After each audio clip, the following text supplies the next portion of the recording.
Less than 1 month away from the start of the 2025 NFL Draft, the Jets' pre-draft meetings with prospects are in full swing. A lot to get into. Plus, our draft analyst Cole Thompson joins us here in his weekly spot where we will be doing a 7-round mock draft that fits the best with our New York Jets. A lot to get into, and we'll break down the latest with all things Jets draft and much more, all coming up here on NY Flight Jets Talk.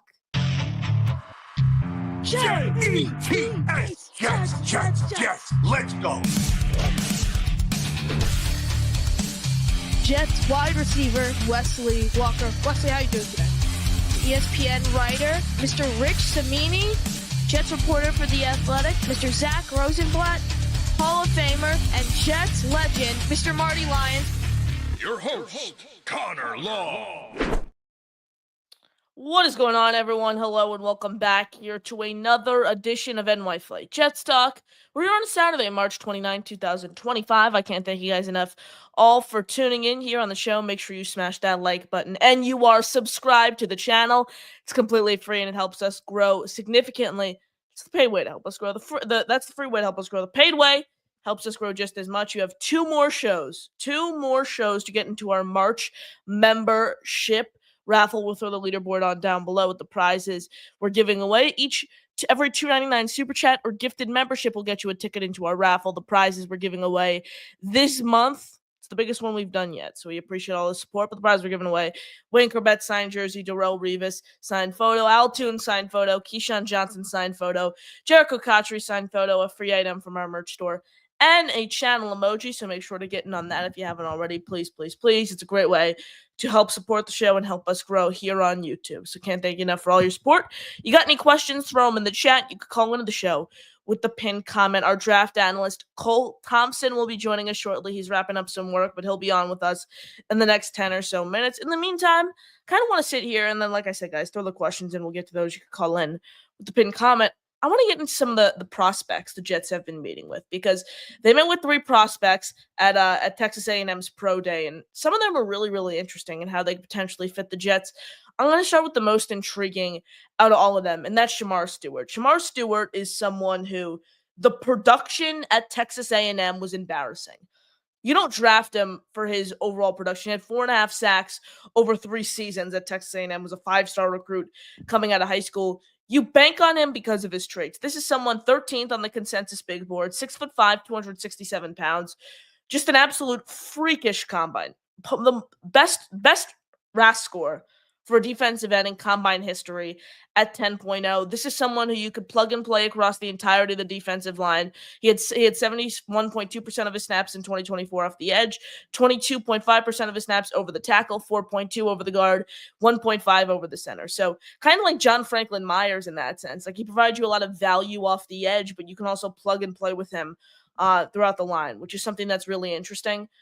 I don't want to gamble on someone's pure athletic traits. 4.5 sacks, like I said, in college. That's embarrassing. He did a solid job stopping the run. He had 79 pressures. Obviously couldn't get the quarterback on the ground. That's not someone I'm taking with the 7th overall pick. It's nothing against Shemar Stewart personally as a player. He has the potential to be a solid player at the NFL level.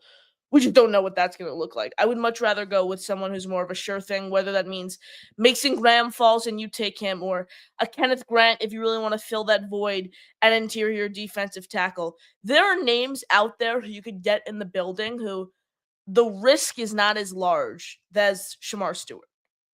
So that's where I am on Stewart. He's not going to be there in the 2nd round.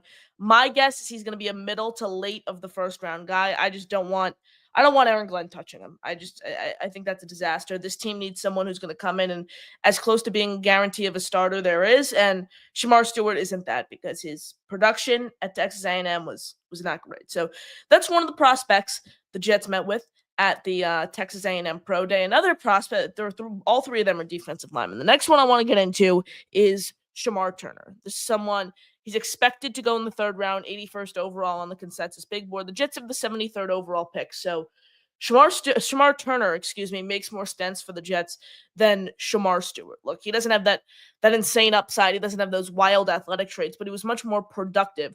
All 4 of his college seasons at A&M, appeared in 43 games, 115 total tackles, 24 for loss, and 10 sacks.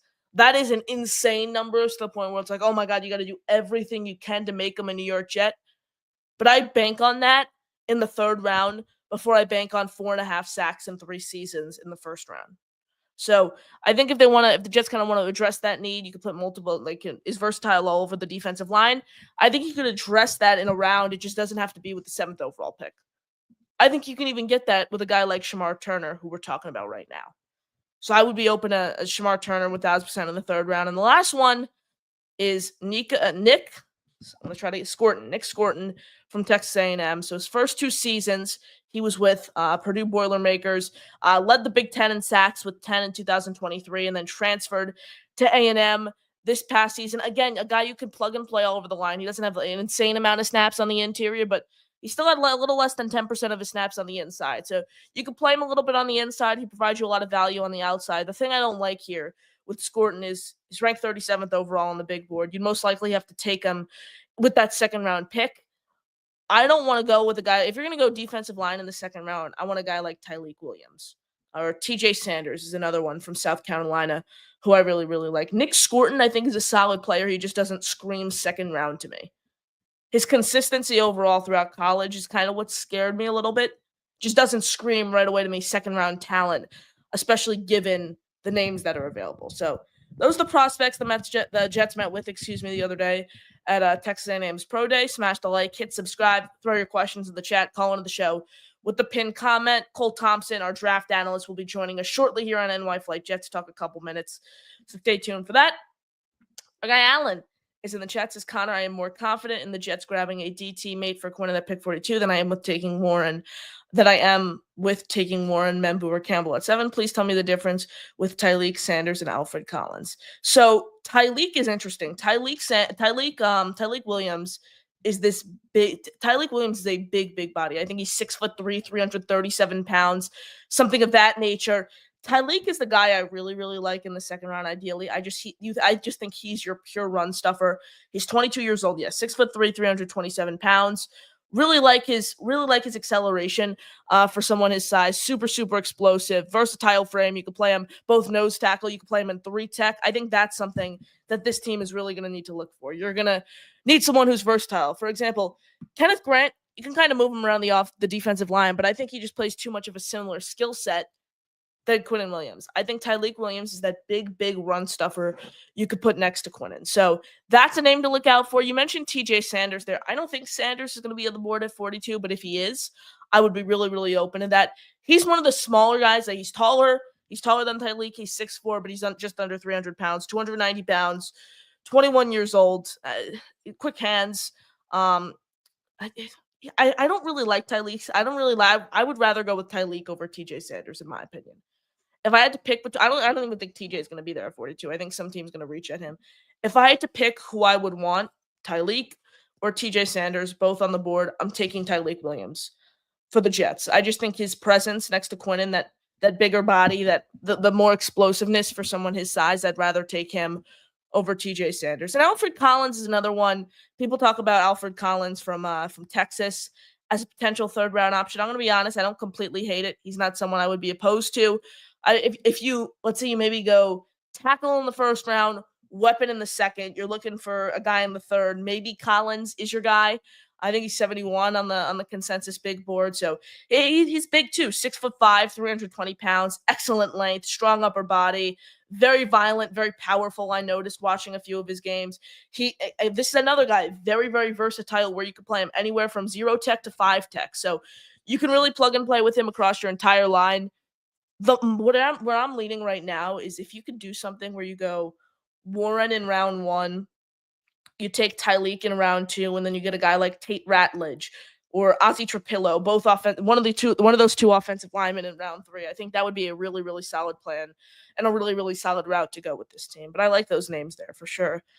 Hep says Gunnar Helm in the 4th, Membu at 7. I've spoken about Gunnar Helm a lot. I really like his pass catching ability, his explosiveness, his contested catch ability for his size. You don't get a tight end earlier in the draft. I wouldn't hate Helm in the 4th at all. And Membu, you guys know my stance. I just don't think the overall value there is. The overall value with Membu for me is not there. I just look at Armand Membu and I say, where was he before the combine measurables and where is he after? I'm not one to put too much stock into the NFL combine, and I know a lot of people do that. Let's be real. This guy Armand Membu was projected to be a second round pick before he went to Indianapolis, and he had those crazy testing numbers. So how much of it was, how much is his hype, if you will, really dependent on the product that he's put out on the field from a pure football standpoint. Joe Grant in the building says praying Grant falls to us at 42. You're either getting Grant in the first round, Joe, or you're not getting him at all. I mean, Grant is someone I would be really interested in the first round.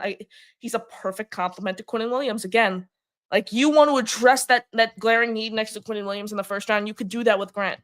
I mean, he's huge. He's 6'3", 339, pushing 340, 350. And again, I'm looking for explosive guys at that size, and that's what Mason Graham is. Not Mason Graham, excuse me, Kenneth Grant. Active hands, really like his athleticism. I want explosive athletic guys in that role to play next to Quinnen who can accelerate, get downhill quick to stop the run. And I think Kenneth Grant could do just that for your football team, for sure. Spoke about Collins. Hep says right tackle, then defensive tackle, then Gunnar Helm. This is what I'd rather go. Ideally, I'd rather go wide receiver 2 with Ted McMillan in the first round. Run stuffing, Tyleik Williams in round 2. Third round, right tackle, Trapillo or Ratledge. And then if you get Ratledge, you put AVT at tackle. And then fourth round, you can go with Gunnar Helm. You could go with a guy like Harold Fannin Jr. from Bowling Green, a guy you guys know I've been talking about for a really, really long time on the show. Those are the guys I'm looking at right now. So that's the order I would want to go in, but hey, we still don't know what this team's going to do. I think Armand Membu right now is still viewed as the consensus favorite, him and Tyler Warren to be the pick. So I appreciate you tuning in. Smash the like, hit subscribe. Any questions, throw them in the chat. Call in with the pinned comment. Joining me right now here on the show, one of the best in the business, NFL draft guru, Cole Thompson, gracing us with his presence here on the show. Cole, how you doing? I know I'm late. I'm sorry. I didn't mean to be late. I'm running a million miles an hour. I have to finish moving out of my old place, moving into this new place. So it's like, you realize that you're counting down the clock. You're like, oh crap, I still got to drive 15 minutes back to the house. So thanks for being patient with me, brother. Yeah, no problem, Cole. I appreciate your transparency, and I still appreciate you hopping on with me. As always, before we jump into the mock draft I wanted to get into today, I want to get your thoughts on someone who Rich Cimini of ESPN linked to the Jets as a potential fit, a name that we haven't heard a lot about to the Jets, and that's Jalen Walker, someone who you could play off the edge, someone who is a linebacker. Let's say Mason Graham's off the board, Ted McMillan, maybe the Jets aren't interested in him, Tyler Warren off the board, Armand Membu off the board. Thoughts on the fit of Jalen Walker coming into this team's defense? It's a very interesting player. Just him in general is interesting because there are some people that view him as an off-ball linebacker, and that's what he mostly was used as during his time at Georgia. But there are some people who do believe that he is going to transition like Michael Williams into a full-fledged 3-down defensive end pass rusher technique. So it's really going to be based off a scheme fit that I think is going to make or break how he continues to develop. The good thing with a guy like Jalen Walker is, let's say he struggles at defending at the second level of defense and he's not able to get off of his breaks quick enough and he's getting bullied by interior offensive linemen where he's missing reads, he's not able to get to the running back.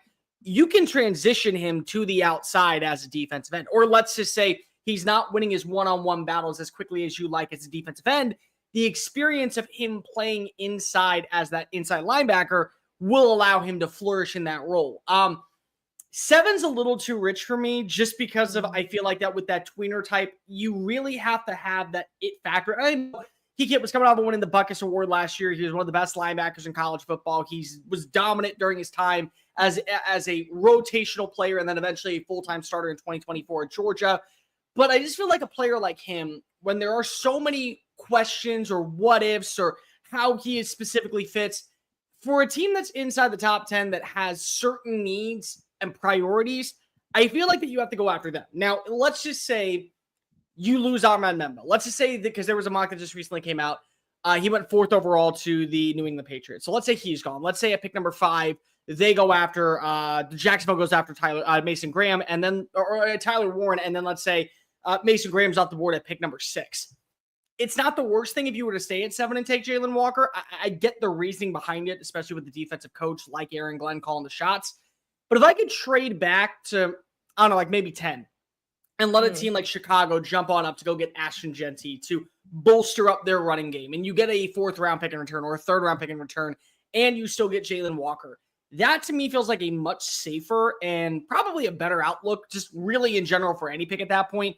But at 7, you better believe that this guy is going to be a game changer, a difference maker, and a probable foundational piece for this Jets defense moving forward.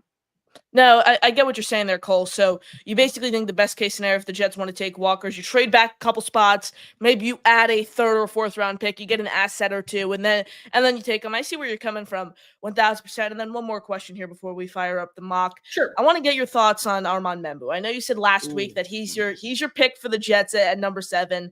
We spoke about it. You know where I stand. I just don't think the overall value is there. As someone myself who does not put too much stock into the NFL Combine, this is someone entering the Combine. He was viewed as an end of the 1st round, kind of early 2nd round type guy. And then he goes out, obviously has that insane Combine, shows he's pretty much just an athletic freak. How much of the Armand Membu hype do you think really has to do with the Combine? And how much stock are you putting into it when it comes to him being the Jets pick at 7? I think him moving up into that OT1, OT2 conversation probably helped out a little bit with the Combine. But I think the thing with him more so is a lot like Kelvin Banks. When I look at Kelvin Banks, 3-year starter for Texas, was a great left tackle, won all SEC in his first year in the SEC, helped Texas go to 2 college football playoff appearances. I view him as a left tackle. I view him automatically as just a surefire left tackle. I don't have any questions about shifting him inside. I think that he is a premier left tackle to where I know that I'm going to get probably 5 or 6 solid years out of him, maybe even 10. When I look at Will Campbell, I see an interchangeable offensive lineman depending on the scheme. I personally would play him inside. I know a lot of people are saying, let's play him at right tackle. You're playing him at left tackle. You're trying to figure out a role for him. Josh Simmons is coming off of a patella injury from Ohio State, but he's a guy that has played most of his career at right tackle, but then started to find some success at Ohio State last year at left tackle. So teams may be a little bit weary when it comes to, well, what side do we play him on? What do we think is the best fit for him? Does he fit our scheme to where maybe we're going to have to shift him inside?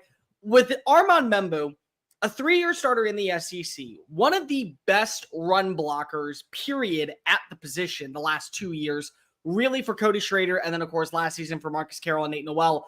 He is a right tackle. Like, I don't worry about what he is. I know what he is going to provide for me at the right side of the offensive line for the next decade. And I think that there's something about having stability and continuity and understanding this guy, we have a good, clear, direct point to realize what he is going to provide for us. He is a right tackle that is going to be a Pro Bowl right tackle, a solid foundational piece for any organization, and probably a big reason why our rushing attack improves, our pass protection improves. We don't have to worry about shifting him inside because we know what he does at the right tackle spot. We know how effective he is at that role. So let's stay focused in on that role. I think that that's why a lot of people are starting to buy into Armand Membu, because if you don't have to second guess where he fits, what he's going to be, do we shift into the left side? Like Penny Sewell, he was a left tackle. They said, we're going to try him at right tackle. Guess what? He's been one of the best right tackles in the NFL. Joe Alt last year, he was a left tackle coming out of Notre Dame. They shifted him to the right side of the offensive line. He was a Pro Bowl caliber right tackle last season. Some guys you just know, like Lane Johnson when he was coming out of Oklahoma was a right tackle. And they put him at the right tackle, and he's been probably the biggest stalwart right tackle in the NFL for over a decade for Philadelphia. Yep. That's how I feel about Armand Membu. I know he's going to be a right tackle. I know he's going to be a damn good right tackle to help out in pass protection. And the reason why I look at the Jets as an opportunity for him, you're getting your 2 bookends that you believe could be Pro Bowl-esque, if not even all pro on a good day in the future, on a rookie contract for the next 4 to 5 years. To me, that always just solidifies everything. If you don't have protection for your quarterback, you don't have a shot in hell to make it to the playoffs. I think that's why I'm leaning Membu at pick number 7. Just because I want to protect Justin Fields. I don't believe in either of the quarterbacks that are going in the top 5 of NFL mock drafts. I feel like that if you get yourself a stable a stable right tackle, you can find stability with Justin Fields for 2 or 3 seasons. Appreciate you tuning in. Smash the like, hit subscribe. Cole and Connor here with you on NY Flight Jets Talk. Throw your questions in the chat, pin comment to call in. But Cole, let's get a mock draft going. What do you think? Let's get a mock draft going. Here's my rule. I will not make as many trades as I did with Jake Asman's mock draft. I did see that. Yeah. I will try to stay as calm, as collective as possible without going over the wire. Yeah, you guys use PFN, right? Or whatever. We Yeah. use PFN because if Jake doesn't have the PFF account, but if you have the Okay. PFF Yeah. account, then by all means, let's 'Cause rock and roll. yeah, because PFN I've noticed is a little like Oh, for it's example. terrible. Yeah. It's I've seen the no, you don't yeah. have to lie, Connor. You don't have to lie. It's terrible. The fact that you have dudes that are going to go at the end of round 2, falling in round 6. Like, I mean, there's no way that we should be landing guys like Elijah Arroyo at pick 78. Like, there's Yeah, no way no. that those should be things that are happening, but they are. For sure. Do you have any preference in what I should do with the settings here? Now, whatever you want to do, brother. All right, this is what I normally rock with, so we'll start it up. Are you gonna trade up or no? Let's just get this out of the way first. At pick number 7, I'm not trading up. I will trade Okay. back if need be, but I will not be trading up. All right, Cole, this is your time to shine. Let's do it. All right, let's see.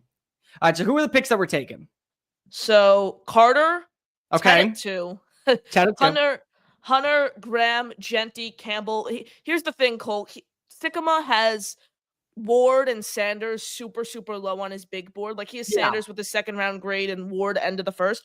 So they're going to be available for a while, but we're not going to. Yeah, we're probably not going to take them. Yeah. Okay. Look at your trade offers. I just want to see what is available. So New Orleans at 9. Could you get 71? Could you get 71 and 9? Yes, you can Do that. Just trade back 2 spots. Because guess what? Memba's still available. Warren's still available. You're in a good spot. Oh, Membu what? They traded up for Membu. Okay, but Tyler Warren is available, right? Yeah. Mm-hmm. So you got a 3rd round pick, and you still get a guy that most people want to take at pick number 7 for great value. I say take Tyler Warren. It's a very smart move. You get yourself your tight end. You get yourself the player that you have bought a lot of stock in that fans really want, and you're not taking yourself out of line to go get a right tackle in round 2. And you get a 3rd round pick in return. I think it's much better value than taking him at 7. Agreed. Because you do pick up that extra asset and you have 71 and 73. So maybe you get your offensive lineman with 71 and then maybe a weapon falls. Xavier Restrepo somewhat available. Like, how much stock do you think, what do you think is going to happen to his draft stock after that embarrassing 40 time? He's going to meet with teams and he's probably going to do some private workouts and they're going to figure out, was the hamstring actually kind of tweaking at the day or was it a real issue? He was always a day 2 pick for me. I think that it'll be based off of preference. The problem is that with a guy like him and like Tez Johnson, height and weight matters because of there are going to be probably inside guys. Like one guy is 5'8", the other guy is 6 foot, but he's 155 pounds. Like that's not sustainable at the NFL. Your watch as Tank Dell has incredible speed and is a home run threat as the Z position, but he's getting hurt every single year. So it does no value towards the Texans because of, you believe in his upside, but if he's getting hurt, it's a problem with 2 lower body injuries.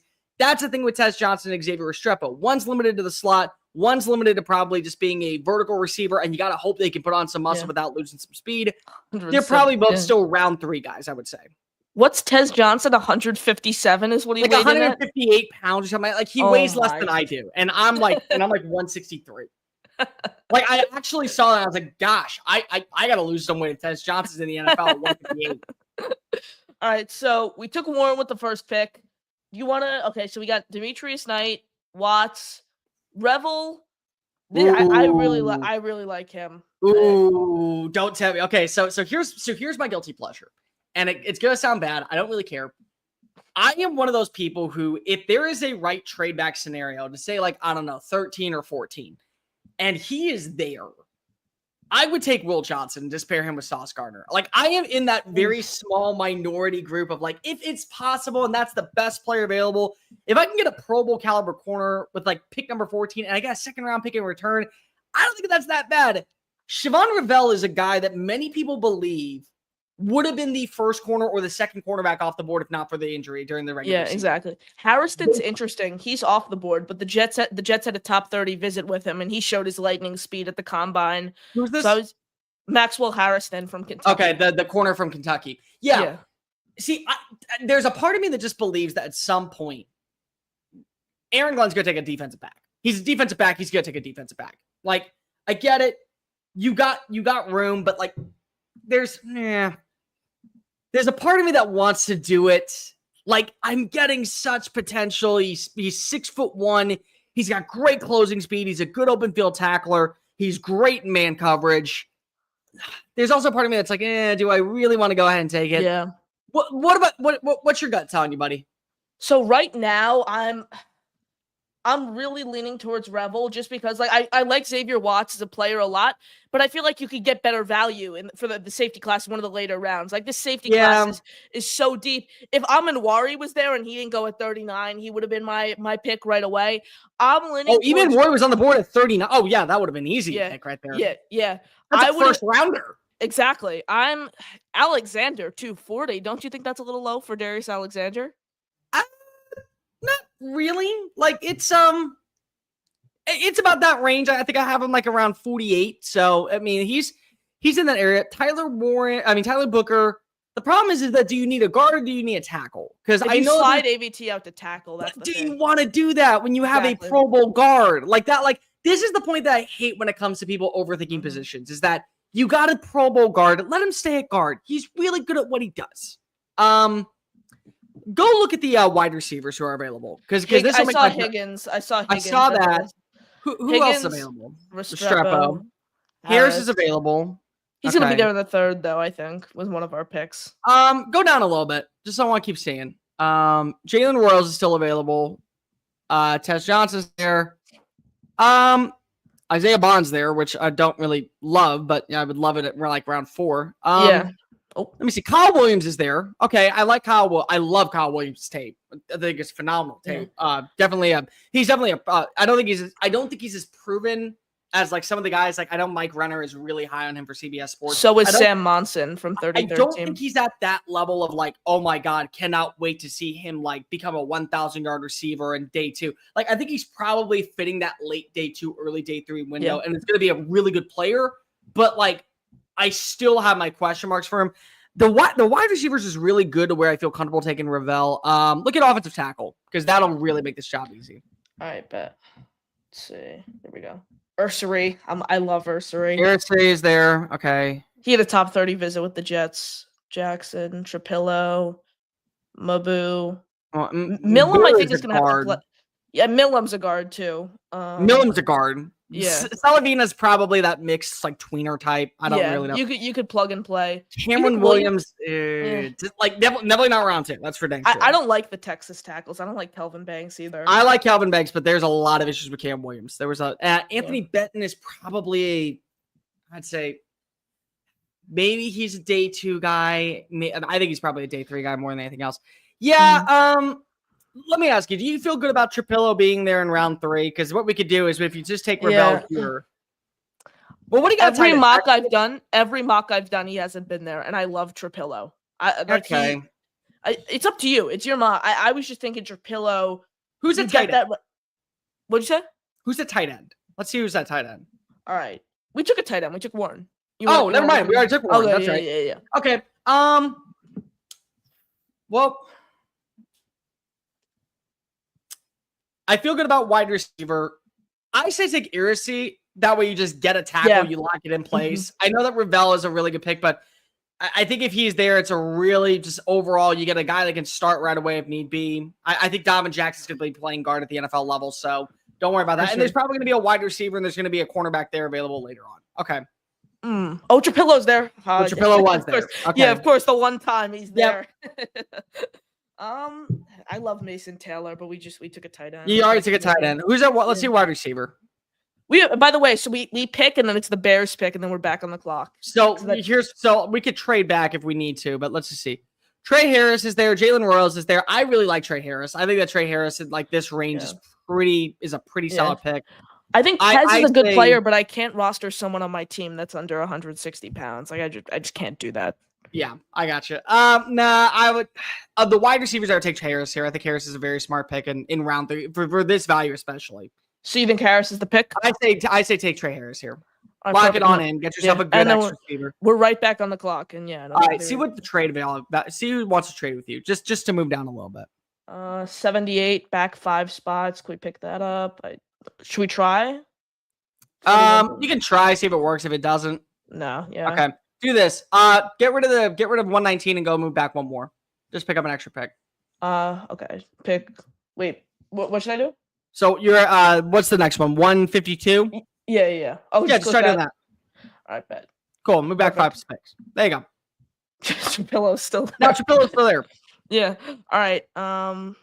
Chris Paul Jr. I like, especially. What are your thoughts on Chris Paul Jr., especially the fact now that C.J. Mosley's officially been cut? I mean, this linebacker room right now is composed of Jamie and Sherwood, Quincy Williams, two really, really light linebackers. I think you kind of need to beef up that room a little bit and add some depth. You need depth. The problem is that I think Chris Paul Jr. is a little bit of a smaller, undersized linebacker. Yeah. So that's the thing is that, he's 6'1". What is he, 220, 228? Yeah, these measurements are before the combine. So this is what they were listed on the team site. Yeah.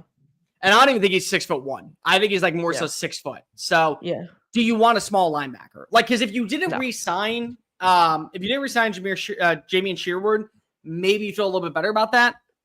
Kevin Winston had a good pro day. Yeah. He had a really good pro day. I think he's going in like the second or third round. I'm super high on him.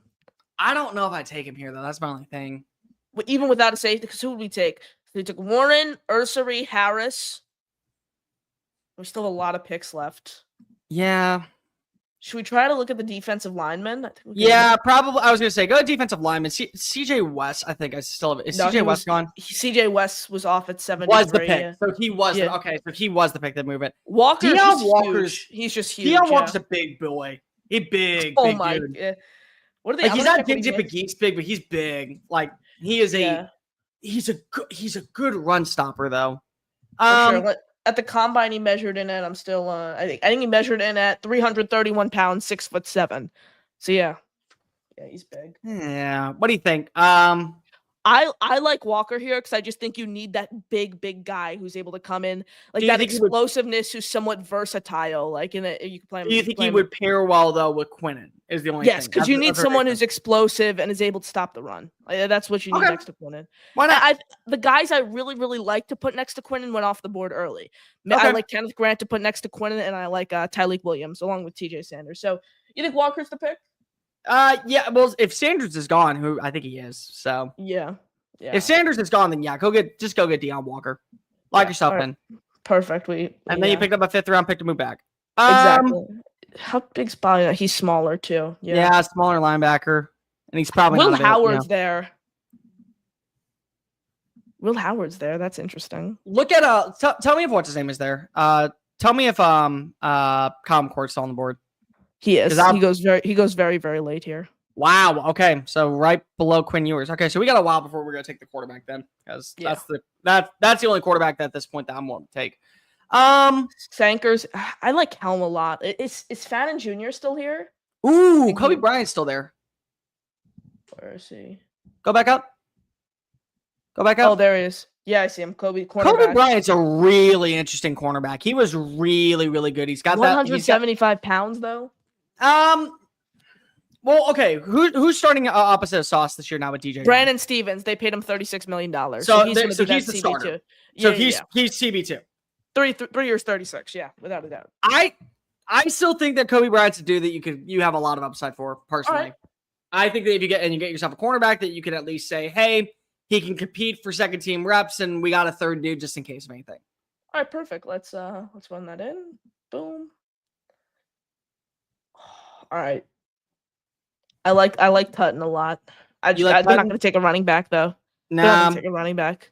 If they do, they would do it with like their last pick. Yeah, it would be the Rutgers guy, probably. Go to linebacker. You got to get a linebacker at some point. Yeah. Kobe King. Cody Simon, but when's your next pick? Because Cody Simon's one. So we got 145, and then we're back up at 152 and 162. Okay, I think one of them will be there. Go to wide receiver. I think maybe you need his third one. Just Nick Nash or Williams. Ooh, Kyle Williams is there. Ooh, Kyle Williams. Kyle Williams is the best separator in the draft. This is someone who's skyrocketed up recently. Like him and Dante Thornton. Dante Thornton's another name who was like just presumed you. I don't like Dante Thornton. Yeah, I'm not. I don't like, and it's nothing against him. Just I watched him so much in college, and his tape. There's so many drops. There's so many balls that he should have came down with.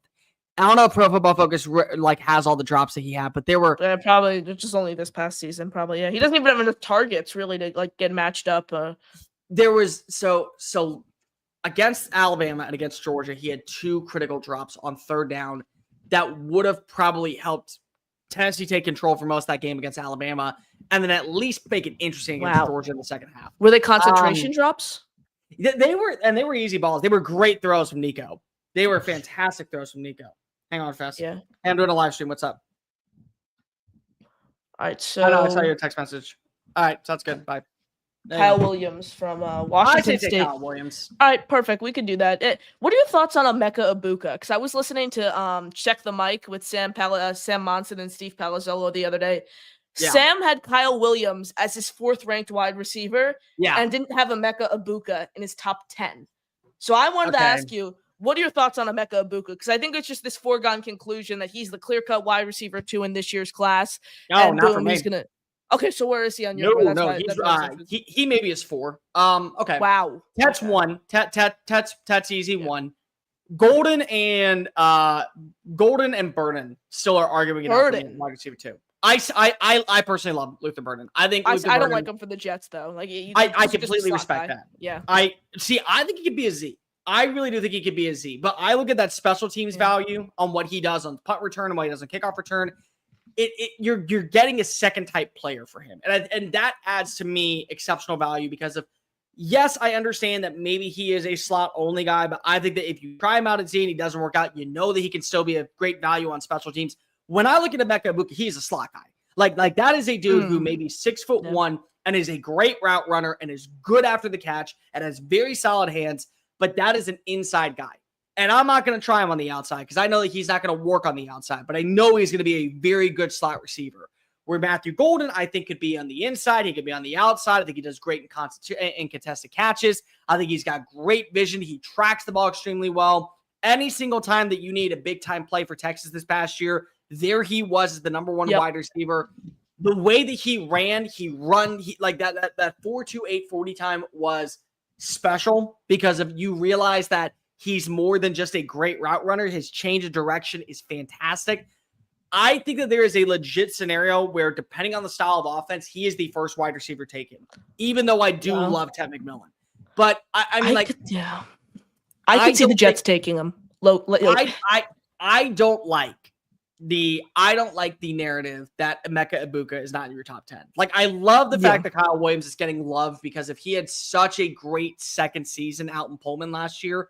But I am not one of these people who's like gung-ho on, definitely a late round 1, early round 2. Like, no, like none of that stuff. I think at best he's probably late 90s, early 100 picks, really early day 3 selection.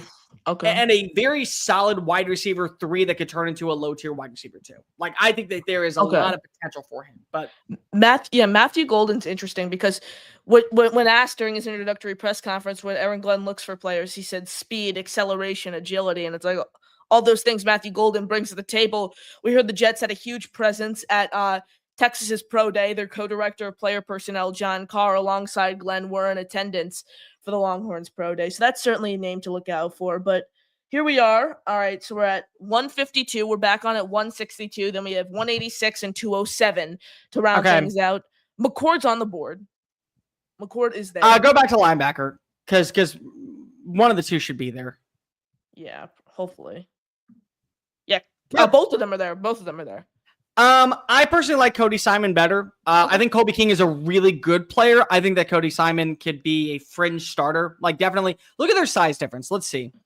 6'2", 235. Okay, what's Kobe King? Kobe King is 6'1", 248. So he's. I'm gonna go Cody Simon. Okay. I would go Cody Simon. I don't think that there's really that much of a difference, but still. Yeah, is McCord the pick here now? Yeah. Who else is available? Wait, when's the next pick? 186 after this. What's this one? 162. Don't risk it. Just get McCord. Just get McCord and lock it up. He's my number. I did an article about this the other day. He's my number 2 developmental option for the Jets. I really, really like Will Howard. Ooh, Danny. Why did I reach? Danny Stutzman's there. Danny Stutzman's such a fun player. He plays like he's freaking shot out of a cannon. Exactly. Like there's something about Danny Stutzman. And I don't know what it is, dude, but like any person that wears like the neck roll automatically just gets a higher draft grade for me because of just I want that mentality on my team. Yeah, I don't think Stutzman gets cool in. If you're cool enough wearing a neck roll, just you got that edge to you, dude. Yeah. Like there's nothing wrong on the head that I need for my defense. For sure. I don't think Stutzman gets enough love, and I think Billy Bowman from Oklahoma. Oh, he's a gets great the most player. love. I I think he's a remember when little overrated for me. Like the missed I don't know, the missed tackles scare me a little bit. from a ball hawking, I think percentage, I actually like him. I mean, the guy has what, 15 interceptions in 3 years for Oklahoma. Something crazy like that. He has like 29 pass breakups. He's a very solid player in coverage. I don't see him as like this day 2, early day 3 dude, but Yeah. I think he's a very solid developmental guy. Like I remember before Texans added CJ Gardner-Johnson, I was mocking him like in round 5. I thought that was really good value, guy that could be a backup for Jimmy Ward and eventually kind of come on in. And then they took Gardner-Johnson. It's like, okay, so that's your game plan. Cool. So be it. Moving on. Like now you got your dude. Don't even worry about safety at this point. Sure. Speaking of safety, you haven't taken one yet. Let's look at who you got. We haven't? Oh God, yeah. No, you've taken a corner. Okay. If Mickens is there, which I doubt he is, he's there. but No, Mickens is there. Mickens take is him so in the 7th because he's going to be there in the 7th. Take it. Okay. I No, like take him in the Mickens a 7th lot. because he'll be there. I don't doubt that. They met with Clark. They had a top 30 visit with Clark. Dean Clark from Fresno. Fresno. I need to watch more on him. I have not seen enough. I for some reason I always get him mixed up with Upton Stout for some reason. Go look at guard just to be able to get more. Again, the depth taxes and all else fails. Go to offensive and then defensive line. Majors, Monaheim, Fairchild. Fairchild's not bad. Go to defensive line. Oh, I love Hemingway. I love. Go take him. Go take him. Why not? Get yourself another big defensive lineman. And then we got the last pick. Do you think Cook is going to be drafted? He would be if he was. It would be around this time, like round 7. Yeah. What about Brosmer? Matt Miller had the Jets taking Brosmer in his 7th round mock, and I'm like, Max Brosmer. This is not a name I've heard quite often, and being a draftable guy. Hold up, where did he have him go? Like 6th or 7th round? 5th. Ooh, he had the Jets taking him over McCord, and I had him on like 2 days before that came out, and he made a hot take on here that he believes Colston Loveland should be the Jets pick at number 7. I will say, if that was the pick at, say, in a trade back 15, 16, not the worst. I mean, there have been some bad mocks to where, like, but 7's too rich for me. Now, I will say, what I will say is that my thing is when it comes to Colston Loveland is that he is even more dumbed down Brock Bowers. And I feel like that the whole thing that when it came to Brock Bowers last year that I didn't like the Jets taking him was I had a quarterback coming off a torn Achilles injury for a wide receiver that is not going to block on the inside and just be a giant slot option. And he's not going to provide value when it comes to a blocking set. Where Tyler Warren, I know is going to block. I know he's a decent blocker. He's not an elite blocker, but he is a very solid blocker. That was be a pick to where it's like, okay, I understand the selection. I'm very cool with it.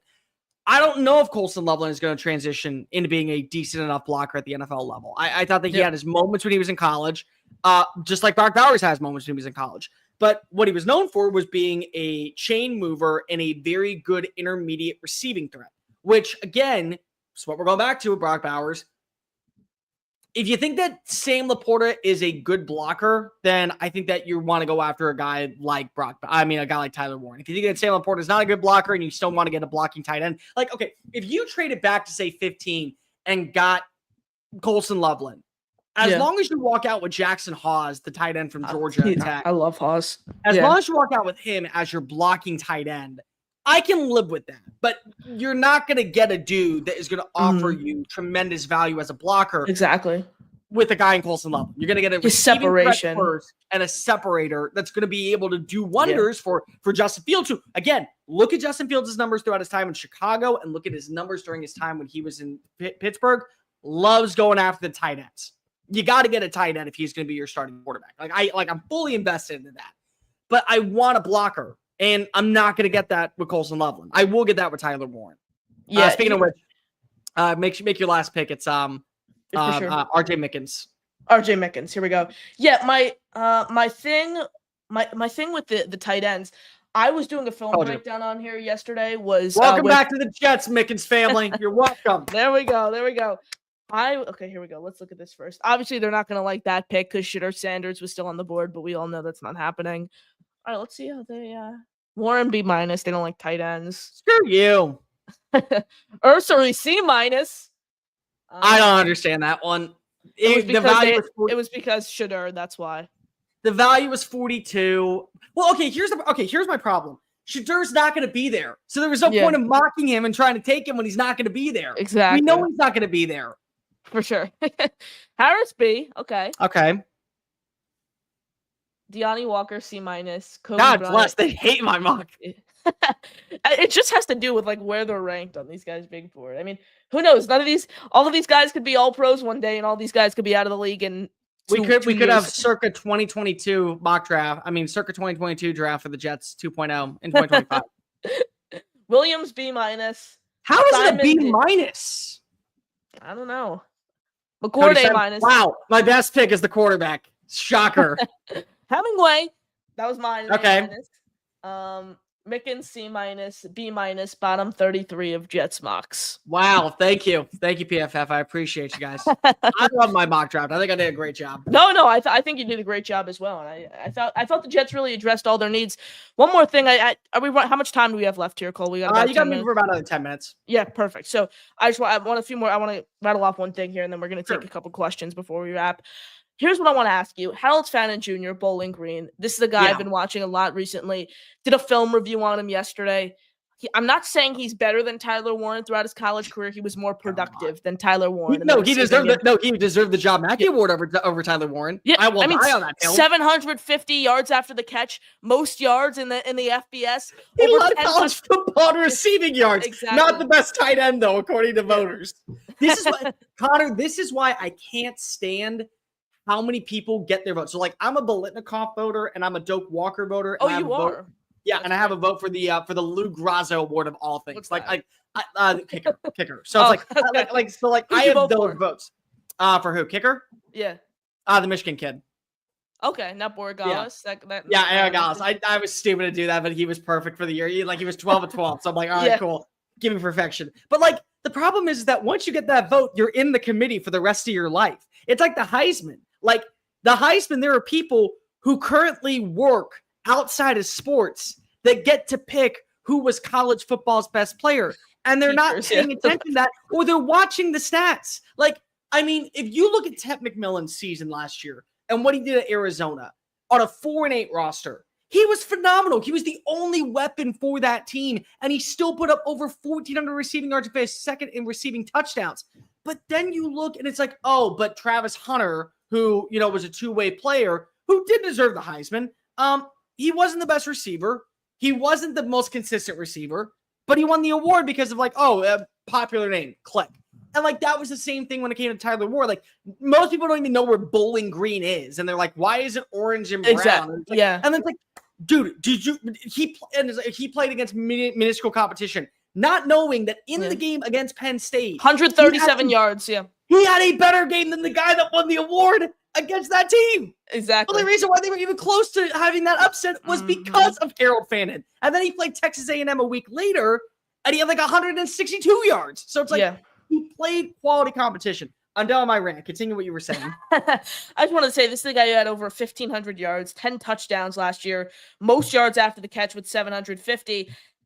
Only 6'3", 230 pounds. That's a problem. He was an okay blocker in college. He wasn't a liability in the. Okay, Cole. He wasn't a liability. He wasn't like a turnstile in the blocking game. Connor. It's going to be tough for him to block at 6'3", 230 at the NFL. I mean, he's a safety net though for Justin Fields. Line him up anywhere on the field, bro. Fourth round. You can't convince me. Why not? Well, he's not going to be there in the fourth round. I'll Third start round. there. 72. He's a receiver. So let's say you go Graham in the first. You go Graham in the first. Okay. You go Mason Graham in the first. Nick Amanwari in the second if he falls, or Xavier Watts in the second as safety. Okay, so safety. Okay. And then Harold Fannin sitting there have you seen some of those screenplays? Have you seen some of those screenplays though? Like he could be. You need a safety net, though, at the same time. Like, you can pick up a stopgap option at tackle. Like, you can get a Hollins Pierce out of Rutgers who can, try to, work with a Carter Warren, a Max Mitchell. That isn't the ideal scenario, but I'd rather get a safety net who could produce yards after the catch. You can line him up in line, wide, in the slot. I'd rather get that, his agility, his burst, his yak. I'd take that over a third-round tackle. you better get Jackson Haas to block because he is not blocking. That's what I was going to say. Fannin in the third, Haas in the sixth. I would be down for that if those are my two tight ends. If you want to go that far, so be it. But he is not blocking. He was the reason why it bothers me so much that yes, he couldn't really win the Biletnikoff, even though there is no rule saying you can't win the Biletnikoff as a tight end. He was a wide receiver. He was not a great blocker. He was a below average blocker at group of 5 level competition. That's not going to translate to the NFL. His route running will, his catch radius will, his yards after the catch will, his consistency, as a weapon will. I think that he will be a very solid playmaker, but he is not a blocking tight end or even a blocker. He is a big flex wide. He is what I think a lot of people envisioned Kyle Pitts was eventually going to turn into when he goes drafted 4th overall. And people have learned from their mistakes and said, we cannot take a tight end that does not do what a traditional tight end does in the top 10. And we really can't even take him in the first round anymore because it is malpractice for our organization. And that's how I feel about a guy like Harold Fannin Jr. Really good receiver, really good hands, not a real tight end. He is this new flex version that has taken the NFL by storm in the last few years and is this is like where Brock Bowers' conversation starts again. Okay, do I really want to go get Brock Bowers? He's not a blocker. Same thing with Harold Fannin Jr.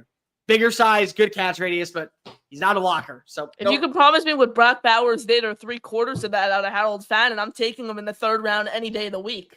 Okay, but you have to also promise that the version that you saw of Brock Bowers in Las Vegas this year will continue to transition in New York with Harold Fannin as your tight end.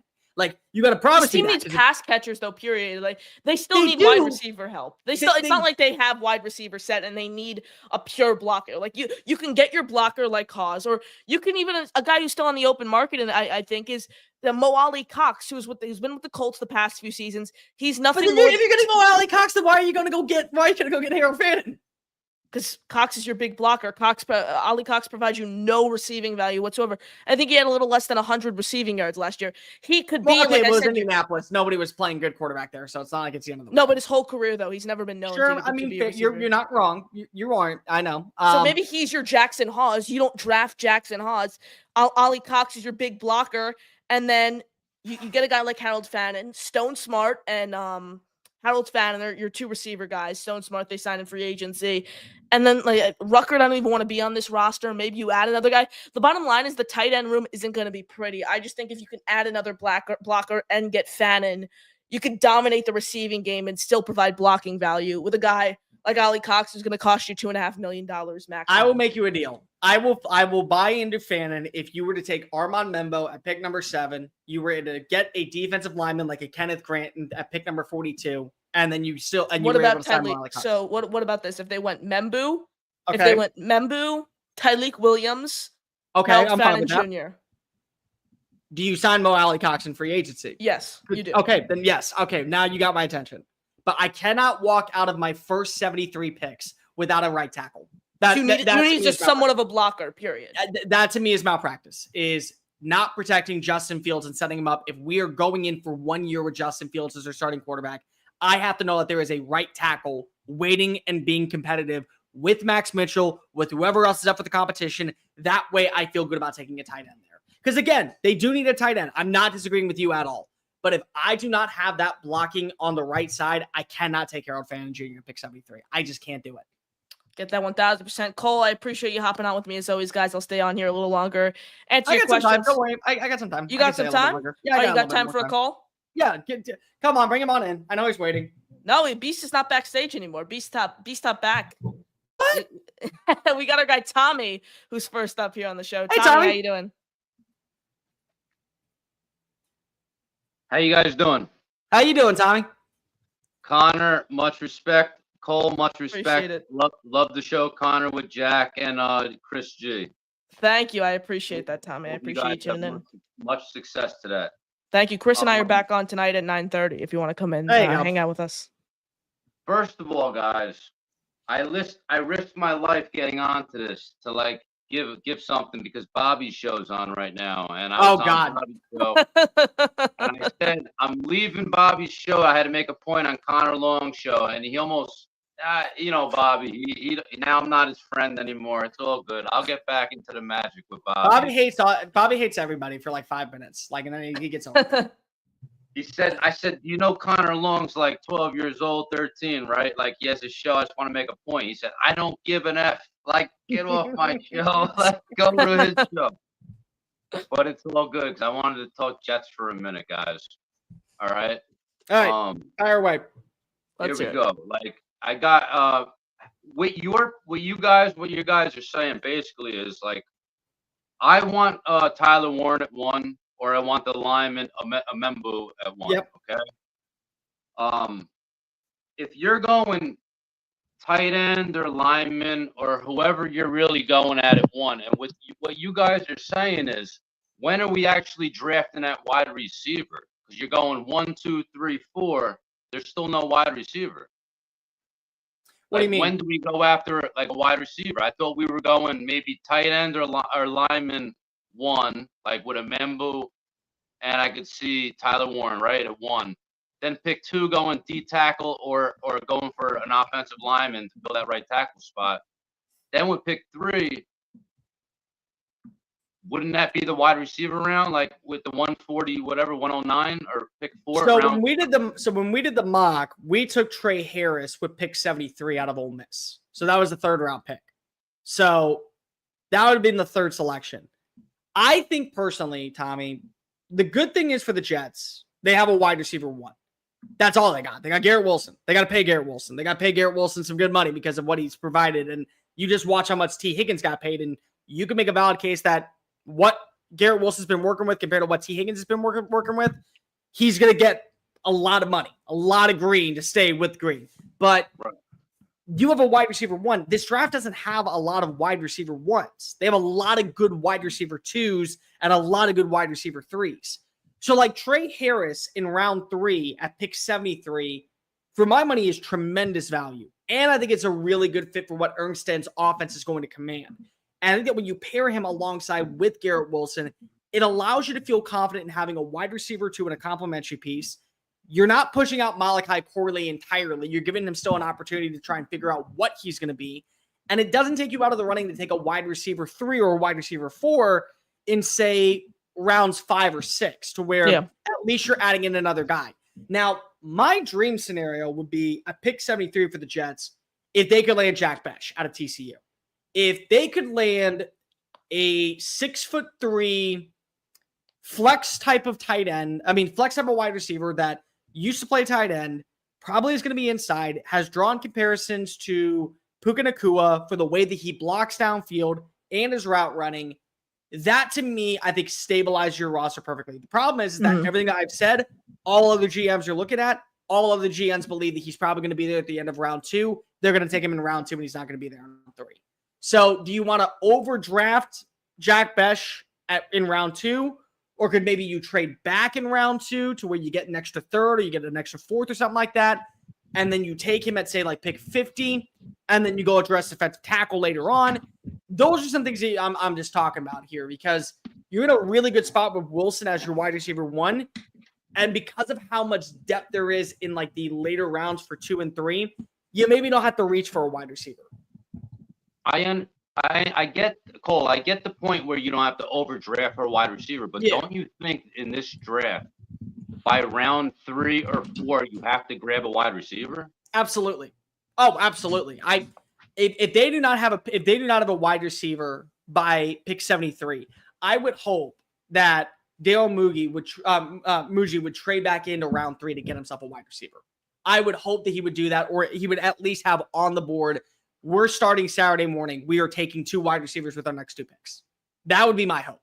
Okay. And I still think they should sign a veteran that's out there, but who knows what they're going to do. But they got Reynolds. They got Reynolds. Other than that, I don't think they're getting anyone. Like they're not going. I can tell you right now, they're not going to go get Keenan Allen. Reynolds is probably just going to replace Lazard as the number 3 or 4. He is. But again, who else is on the market? I'm not bringing back Robbie Anderson. I would have liked Rondale more. Like, I know he's coming off that leg injury, but he's explosive. Tommy, we appreciate the call as always. I don't. There's no other guys on the free agent market, Cole. I can't wrap my head around them going after, like, overpaying for Keenan Allen, They're not gonna do that, overpaying is the for problem. Amari Cooper. I think it'll run. We'll end with this one quickly here from Rover, who says, Cole, trade Brees for Michael Mayer. What the Thoughts? hell, dude? What the hell? What are you doing? No. Are you? What? I'm sorry. What? What? Trade? Hold on, Rover. And I'm not trying to be disrespectful, bro. I'm really not. Trade your running back, who I understand you may or may not re-sign after this year, but still could give you 1,000 yards for a guy who has only shown you in 2 years that he is tight end too. Yeah, and he's 23 years old. Like, what? He's shown you nothing. Okay. Counter Brees for Michael Mayer and a third, I would do. I'd do Brees for a third. I've been on the record saying that. Like, I would do Brees and Michael Mayer for a third. I maybe would do Brees and Michael Mayer for an early fourth, and we could have that chat. That could be fun. I think. And then what that would do is, again, hey, the dream hit reset and get Ashton Jenty at pick 7. Get you Ashton Jenty. I think if you picked up a third or a fourth, though, you'd lean like Quinshawn Judkins, Trayvon Henderson, Scadaboo, like someone in that. Yeah, I don't think they'd just go Genty right away. Could you do Genty though? Could you just imagine? I love Genty, right? You know my stance. Like, with all these running backs, I'd still be open to taking Genty just because I think I know he's generational, but he's a special player. Well, again, hey, you use that word again. 15 years from now, you can use it again. So if that's your generational running back, you can't. I will hold you to this, Connor Long. You will never be able to use that word again. Cool. But no, appreciate it. You can trade Brees. I'm fine with that. You can bring in Michael Mayer. I'm fine with that. But you better get something in return. If it is just a player swap, I'm sorry. That is a terrible trade for Moogie for not being able to put himself in a great position to where he can at least land some draft compensation to replace a running back that, even though is probably a little overrated, did not live up to expectations last year. Kind of let some people down in fantasy. Kind of let me down in fantasy. You still know at any given moment he could pop off. Cole, can't thank you enough for hopping on. Guys, I appreciate you all tuning in. You got any final thoughts here, Cole, before we wrap things up? Yeah, now start taking mock drafts seriously because free agency is basically over, and now you kind of have a good idea, indirection about what way teams are starting to lean. Congratulations to the Tennessee Titans for destroying your organization because you believe that Cam Ward is worth the first overall pick over a generational. And no, we're not going to use that word. We're not going to use that word over an elite player like Abdul Carter or Travis Hunter, who is not generational either. He's a very, very, very, very, very good player. But congratulations to the Houston Texans, I guess, now for owning the AFC South because incompetence reigns with 3 other organizations. And Jets, you're going to land yourself the right tackle of the future in Armand Membo, and I will die on that take. Let's go. Appreciate it, Cole. Everyone, thank you guys for watching. He's Cole. I'm Connor. That's all. Jets.